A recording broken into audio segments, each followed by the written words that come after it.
আসসালামু আলাইকুম বন্ধুরা, যদি কাউকে আপনি দৃশ্য আঁকা শেখাতে চান তাহলে এই ভিডিওটি দেখে শেখাতে পারেন। পেন্সিল দিয়ে দেখুন আর্ট পেপারের এই পাশ থেকে আমরা এভাবে করে কিছু দাগ আঁকবো।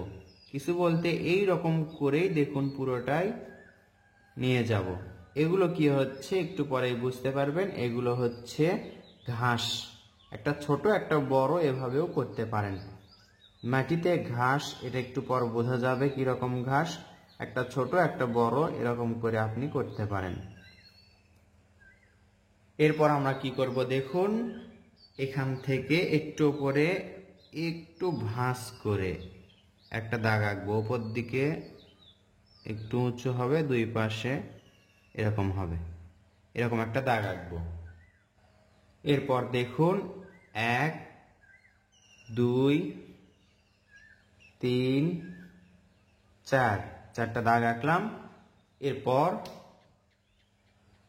মাঝে 1 2 দুইটা দাগ, মোট 6টা দাগ আঁকলাম।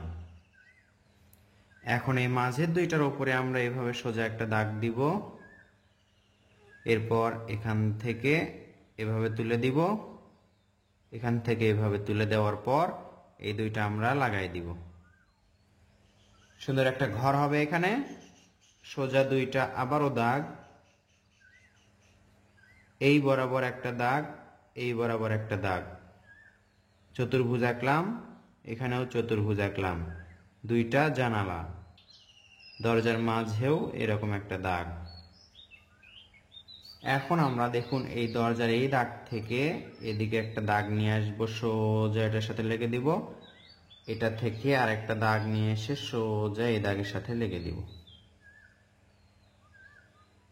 এখান থেকে আমরা ঘুরে ঘুরে উপর দিকে যাব। কিরকম করে ঘুরাচ্ছি আপনি কিন্তু নিশ্চয়ই দেখতে পাচ্ছেন। এটা আপনাদের কাছে একেবারে সহজ।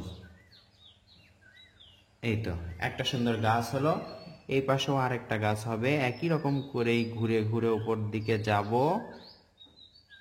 এবং নিচের দিকে নিয়ে আসব, এটার সাথে লেগে দিব। সুন্দর আরেকটা গাছ। এবার দেখুন আমরা এখানে মেঘ আঁকবো, একটা সাদা মেঘ। এরকমটা আপনারা নিশ্চয়ই করতে পারবেন। এই দৃশ্যতে দেখবেন রং করার পর অনেক সুন্দর লাগবে। সহজ কৌশলে সুন্দর একটি দৃশ্য আঁকলাম। এই দৃশ্যতে এখন আমরা রং করব, রং করে দেখব দৃশ্যটি কেমন লাগে।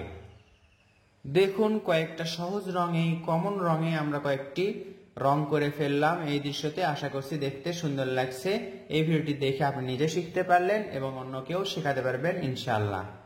কাউকে শেখাতে চাইলে অবশ্যই কৌশল ব্যবহার করে শেখালে তাহলে সেটা সহজ হবে। কেমন লাগলো তা কমেন্ট করে জানাবেন। আসসালামু আলাইকুম।